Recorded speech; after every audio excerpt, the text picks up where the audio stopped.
Bonsoir Théo. Merci d'être avec nous sur Monaco Info depuis le Luxembourg pour évoquer ce déplacement de haute importance.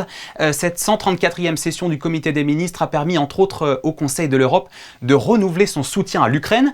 Concrètement, comment se traduit-il au travers des décisions annoncées aujourd'hui ?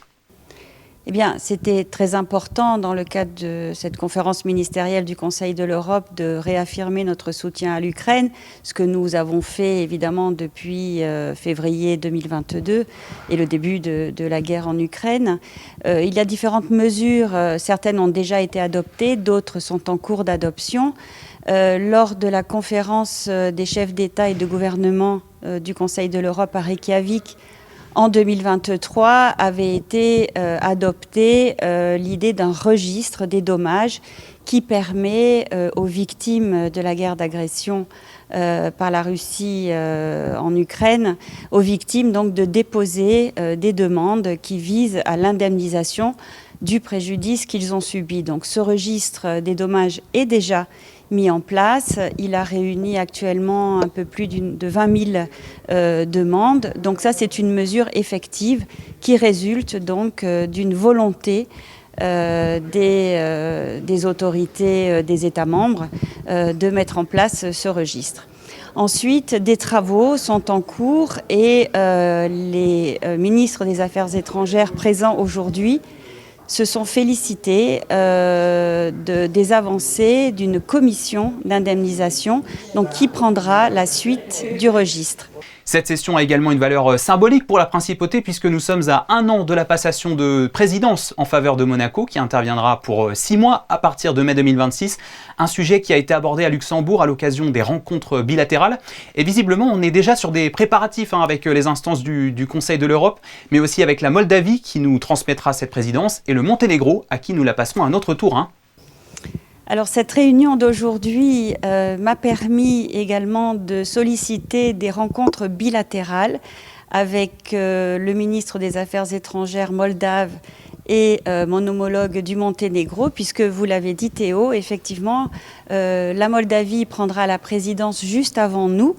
Et ensuite, nous passerons, à l'issue de notre présidence, le bâton, si je puis dire, au Monténégro. Donc, c'était une occasion parfaite pour me réunir avec mes homologues de Moldavie et du Monténégro pour échanger ensemble sur les priorités de nos présidences et dégager peut-être des sujets communs que nous pourrons mettre en avant de façon commune dans le cadre de ces 3 présidences. Prendre la présidence du Comité des ministres immédiatement après avoir célébré les 20 ans de l'adhésion de la principauté, c'est quelque chose de symboliquement fort. Comment sont programmées les présidences ? Est-ce que c'est là une coïncidence ? Alors en fait, Monaco, vous le savez, est devenu membre du Conseil de l'Europe en 2004.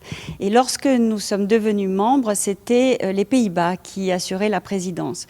Les présidences se déroulent tous les 6 mois par ordre alphabétique.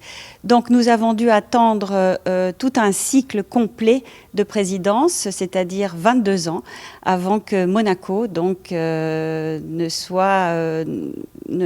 prenne cette présidence qui débutera le 15 mai 2026.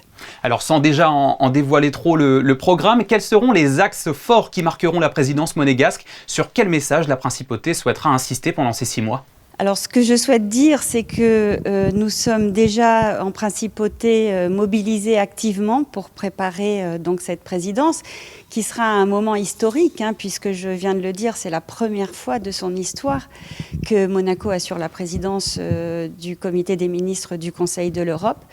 Donc, des départements ministériels mobilisés, un comité de pilotage interministériel qui travaille régulièrement pour élaborer un programme que nous dévoilerons dans un an. Une représentation permanente à Strasbourg très mobilisée, très dynamique, qui travaille activement également.